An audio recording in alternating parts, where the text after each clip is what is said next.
Maximum strength is the amount, the biggest amount of weight that a person can lift just one time. Meaning, if I would choose a particular exercise, let's say I would choose this weight and I would try to bring it over my head. I would only be able to do this one time, and then the second time I would attempt, I would fail. And then this is regardless of time, whether I take 1 second, 2 seconds, 3, 4 to do. It's regardless of time. It's just simply the amount of weight that a person can lift one time. Now, in this video, we are going to learn how to calculate maximum strength. Now, why do we calculate? Why do we have to figure out our maximum strength? Now, this is not so that we go and show off. Hey, I can lift so and so amount of weight. No, the idea is that we can figure out how much weight we should be working with from now on, depending on our objective. So, for example, if you just started out at the gym and you started lifting weights, you should choose an amount of weight that's appropriate for you. You're not going to be lifting really heavy, so you would point to about 40 to 60% of your maximum of the maximum weight that you can lift for that particular exercise. If you want to build a little bit more muscle, but still small muscle, but more defined, you would point to about 60 to 70%. If you want to go for hypertrophy and great gains of muscle mass and size, you would go from 70 to 85%. And then, of course, if you want to start, then really make gains of strength without much increase in muscle mass, you would then point to 90s, 95, 100% of the biggest amount of weight that you can lift. Now, there is a problem with working with maximum strength, which is people are not, most of us, the average person, we are not used to lifting heavy. It's kind of dangerous. You're putting yourself at risk, right? Because I mean, we are lifting a huge amount of weights, and we have sometimes improper technique, muscle imbalances. Means some of us may actually even have an injury or something like that. So it's not advisable to determine a maximum strength by progressively overloading the weight that we are using. So with this method, it's a much safer way. That the method that we're going to learn in this video, it's a much safer way. And not only that, it's just even the time that it takes to determine maximum strength really accurately. It's just too much, because look, each time between each repetition, let's say you did one repetition and you did one attempt, and you did the exercise and you did 3 repetitions. You're going to increase the weight. Then you have to wait about 5 to 10 minutes between the next attempt. Then you increase the weight, you do the repetitions again. Okay, now I'm able to do just 2. Then you have to wait again 5 to 10 minutes more between each repetition, between each attempt. So it's a really time-consuming method. And imagine if you're a personal trainer and you're not just discovering the maximum strength for one exercise. You have a bunch of exercises that you have to figure out the amount of weight that you're going to work with for your clients. So we have to save time on this process. Now, this method in this video is not super accurate, but it's accurate enough for us to be able to work with in a reasonable amount of time. Now, what we need to do for this to work is we first need to choose the exercise that we're going to test our maximum strength. Then we are going to pick the amount of weight that we are going to work with. For example, the exercise that I'm going to show in this video is the pull-up. I have a pull-up bar there on the door, and I'm going to choose a pull-up. Now, what we're going to do is just simply do pull-ups. We count the amount of reps that we can do the exercise, and then with that amount of reps and with the amount of weight that we used, we can then, using a formula, derive the maximum strength for this particular exercise. Now, it's advisable not to choose an exercise or an amount of weight that allows you to do an insane amount of repetitions. 20-30 repetitions, that's too much. Because the bigger the number of repetitions that you use for an exercise, the less accurate the test will be. So I would advise an amount of weight that only allows you to do 10 or less repetitions. So this is what we're going to do. I have a weighted vest here. And this is a 10 kilos vest. We can load it with this 1 kilogram plate. So it's the base weight is 6 kilos. We're going to put it just a little bit more so that I can bring the number of repetitions low, but not low, not as low as to be working at my maximum strength, because it's kind of dangerous. I'm not used to doing that. So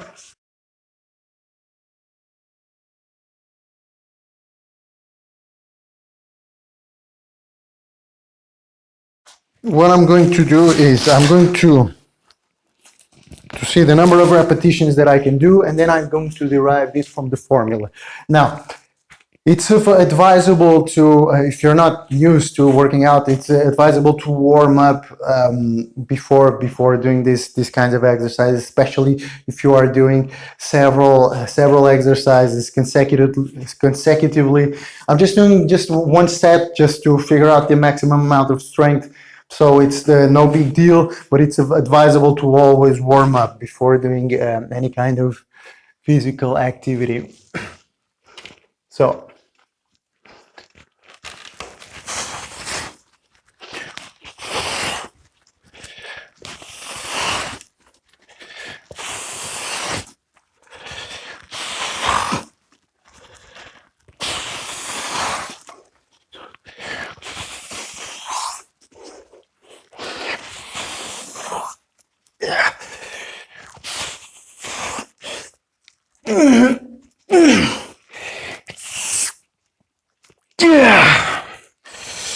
So, 9 repetitions.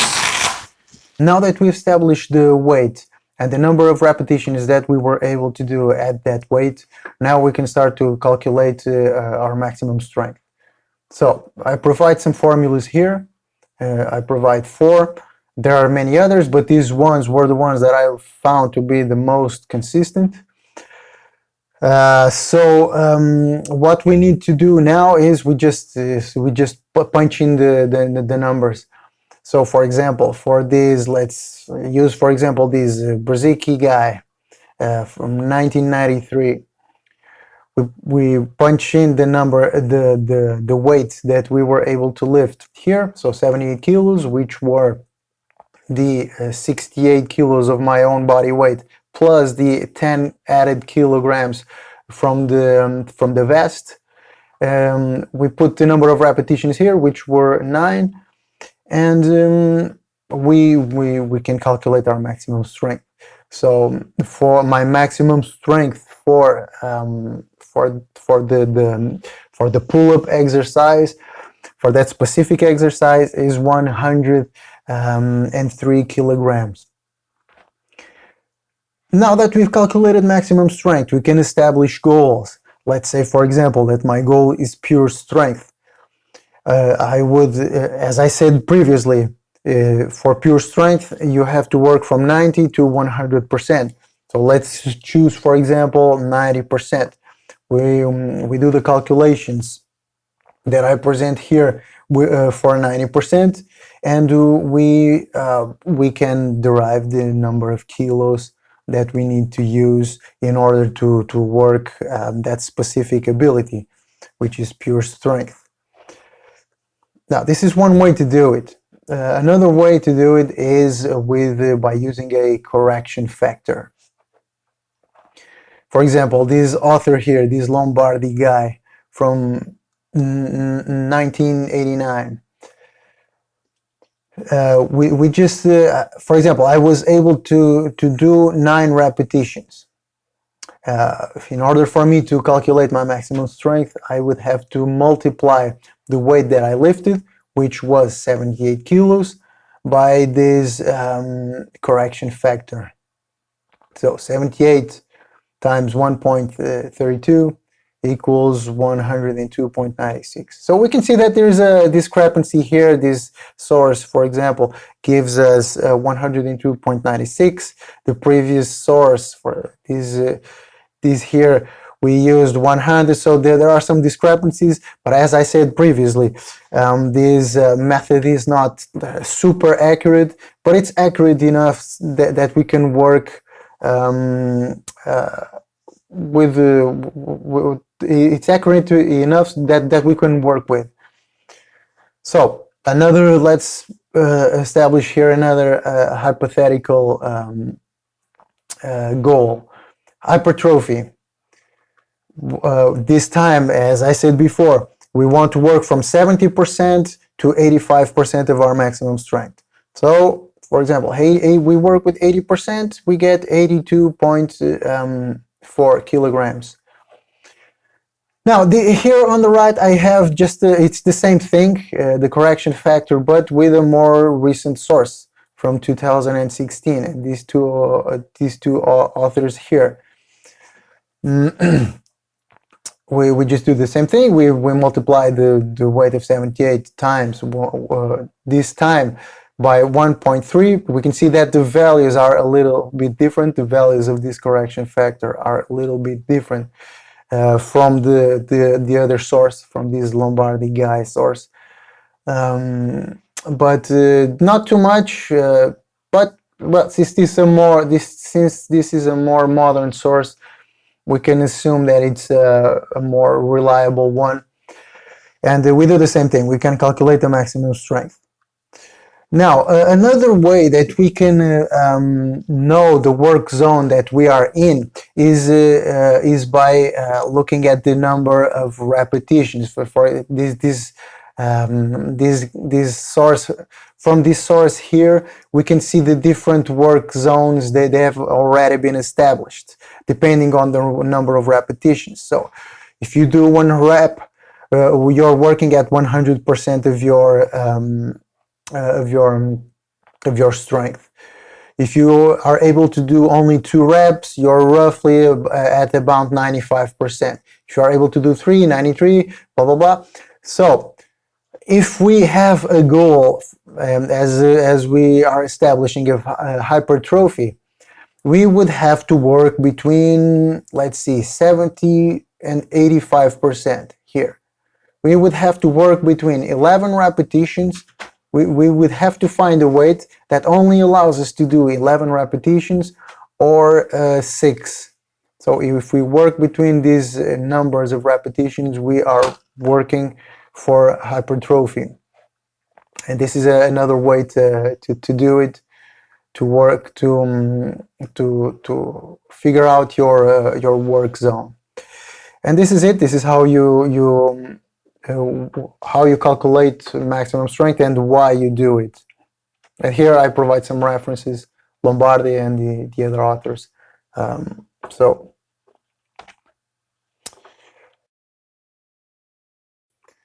Now, in this part of the video, I wanted to do some testing. I wanted to test how many repetitions I was able to do with 93 kilograms.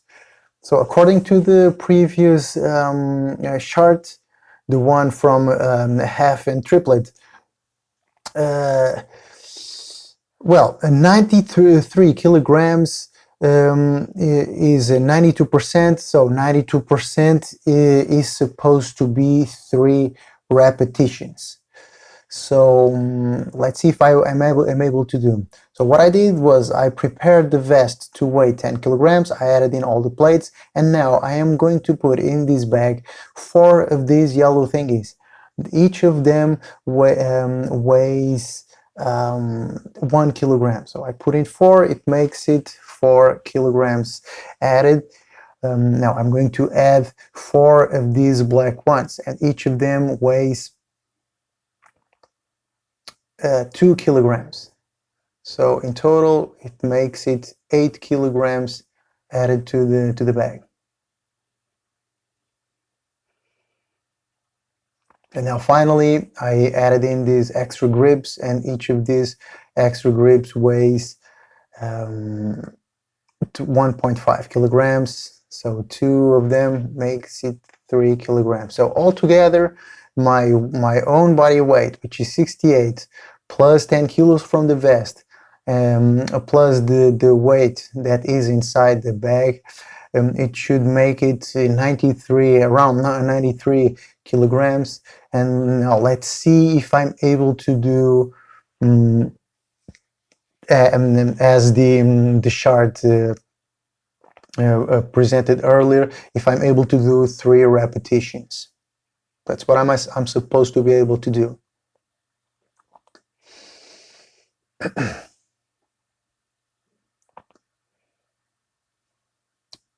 Back everything up.